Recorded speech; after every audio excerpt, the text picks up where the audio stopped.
आप फिजियोथेरेपी के लिए नहीं जा रही हैं ना?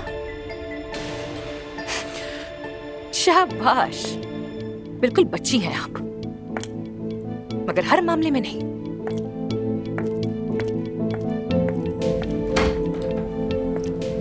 एफसून,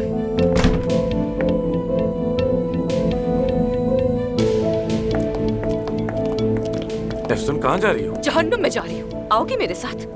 बल्कि तुम्हें वहीं छोड़ देती हूँ और मैं वापस आ जाऊंगी। सबको वहीं छोड़ दो जिसके वो हकदार है। क्या हुआ? क्या हुआ? क्या हुआ ये पूछ रहे हो? तुम्हें क्या लगता है? हुआ क्या है? क्या गलतफहमी हो गई? कुछ तो बताओ तुम मुझे। गलतफहमी हो गई है? तुम झूठे हो, तुम बहुत बड़े झूठे हो। परवीन साहिबा का उस हॉस्पिटल में ऑपरेशन तुमने ही किया था ना?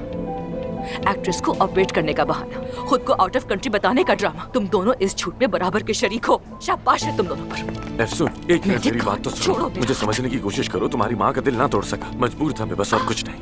वाह वाह, अल्फाज भी एक ही जैसे हैं। तो तुम्हें मजबूरी थी? हाँ, वो भी यही कह रही थी मुझसे, वो भी बहुत मजबूर थी। अफसोस, अफसोस। एफसून, बात सुनो मेरी। छोड़ो मुझे, मैंने कहा आमिर। एफसून, अभी नहीं मानूर।